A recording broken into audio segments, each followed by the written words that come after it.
মা, ও মা, একদিন পাতুরি বানিয়ে খাওয়াবে? পাতুরি শুনেছি খুব ভালো খেতে। তাই নাকি? তাও এই পাতুরি যে খুব সুন্দর খেতে সেটা তুই কোথা থেকে জানলি? ওই যে পাশের বাড়ির আমার বন্ধু রমা আছে না, ও বলছিল ও নাকি কালকে ভেটকি মাছের পাতুরি খেয়েছে, ওর মা বানিয়ে দিয়েছে, খুব সুস্বাদু খেতে। ও আচ্ছা, একদিন বানিয়ে দেবো। না মা, আমি আজকেই খাবো। কি হলো মা সুমি? ও বাবা, তুমি এসেছো? হ্যাঁ রে মা। দেখো না বাবা, মা কি বলছে, একটু ভেটকি মাছের পাতুরি খাবো, মা কিনা বলছে পরে একদিন বানিয়ে করে দেবে। বলছে আমি আজকেই খাবো, মা শুনতেই চাইছে না আমার কথা। দেখো না, সুমি কোনো কথাই শুনছে না। বলছি অন্য একদিন বানিয়ে দেবো, তাও ওনার হচ্ছে না। আমাদের কাছে এখন টাকা পয়সার অভাব, একটু টাকাটা জমলে তারপর নয় ভেটকি মাছ কিনে আনবো। আচ্ছা ঠিক আছে গিন্নি, আমি দেখছি বাজারে গিয়ে ভেটকি মাছ পাই নাকি। তো টাকা? সে নিয়ে তোমাকে ভাবতে হবে না। আমার কাছে কিছু জমানো টাকা ছিল, সেখান থেকে কিছু টাকা বের করে সুমি মায়ের জন্য একটা ভেটকি মাছ কিনে আনি। তারপর তুমি জমিয়ে ভেটকি মাছের পাতুরি রান্না করবে। কি সুমি মা, খুশি তো? খুব খুশি বাবা, তুমি খুব ভালো বাবা।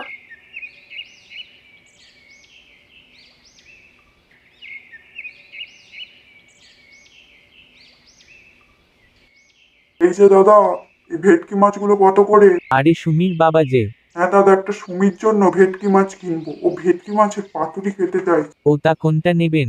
ছোটগুলো 100 করে আর বড়গুলো 300 করে। তুমি ছোটটাই দাও, বড়টা কেনার মতো আমার কাছে এখন পয়সা নেই।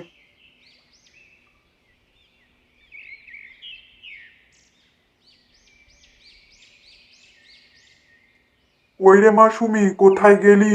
এই দেখ, ভেটকি মাছ এনেছি তোর জন্য। বাবা তুমি এসেছো? মা, ও মা, তুমি তাড়াতাড়ি আসো। যাই। মা, এবার এটা দিয়ে তুমি জমিয়ে পাতুরি রান্না করে দাও।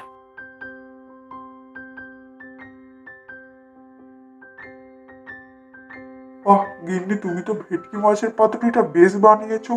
মা তুমি খুব ভালো, তুমি খুব সুন্দর রান্না করেছো। হ্যাঁ, এবারে তো মা ভালো, এর আগে মা খারাপ ছিল।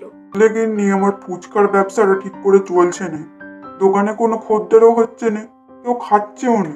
বাবা, তুমি এই ভেটকি মাছের পাতুরি বিক্রি করো, তাহলে তোমার কাছে অনেক টাকা থাকবে আর আমি রোজ পাতুরি খেতে পারবো।